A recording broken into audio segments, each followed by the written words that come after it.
Hey, good morning. So,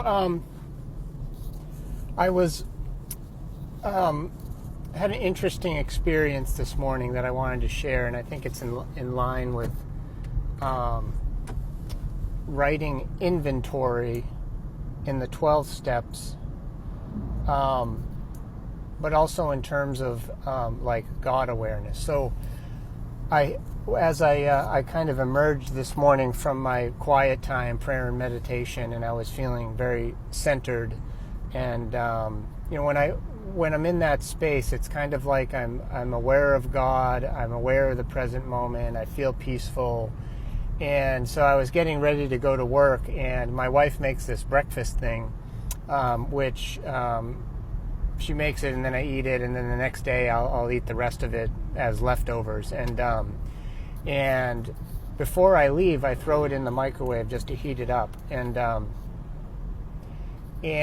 so I'm having this, I'm kind of feeling good, I'm God-centered, and I put it in the microwave, and about 7 seconds into heating it up, the power goes out in the microwave, and I have to go downstairs and switch the electrical switch downstairs, the circuit, and which is typical. I don't know what's going on. This microwave goes out a lot like that. So I go downstairs, I do that, I come back up, I hit microwave again, and another 7 seconds in, and the microwave goes out again. So, and then all of a sudden, like, I go from being God-centered to, what I would consider like mildly pissed off, not outrageous, nothing like. I was like, oh, I need to write inventory, resentment inventory, but just irritated enough.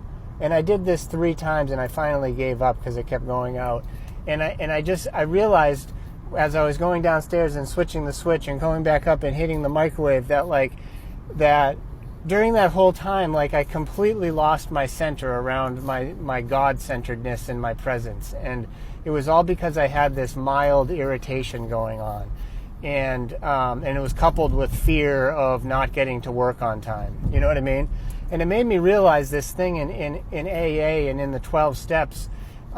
They found that just believing in God and praying and spiritual practice alone was not sufficient for them to stay sober.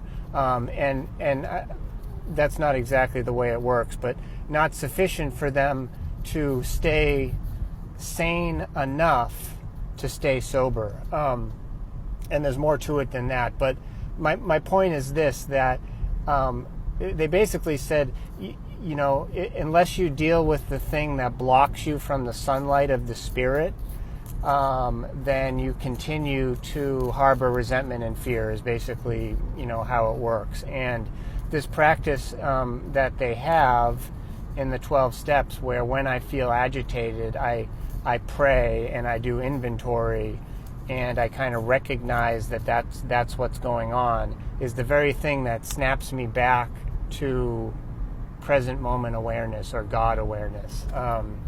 And it's like I can't pray myself out of it. I can't just, it's when I get into an agitated state, it's either increase self-awareness and inventory so that I can get back to that centered space, or there's no chance of me like kind of navigating life successfully, because what happens is if my kids had run up to me about something in the middle of me trying to get my breakfast heated up, I likely would have been snappy with them. You know what I mean? Like, it's like it blocks me from all these sort of opportunities and interactions with people if I'm not acutely aware and I'm not willing to kind of take that inventory and increase my insight around the situation. And why do I do that? I do that so I can get back to God awareness. It wasn't enough for me to just come down in a prayerful spirit. That wasn't, for me as a human being, that was not enough for me to not get agitated by the fact that my breakfast wasn't heating up and I kept having to go downstairs. It's kind of hard to describe, but and I was like, wow, that's that thing that I do, that I need to go many times I need to take a break from the fear or the resentment that's going on and really dig into like what is going on here, and that's really the power of inventory. It gives somebody like me, and the power of self-awareness. It gives somebody like me an opportunity to get back to the present moment, or to God as I understand Him. So anyway, I just wanted to throw that out there, and I hope everybody has a really great day. Thanks.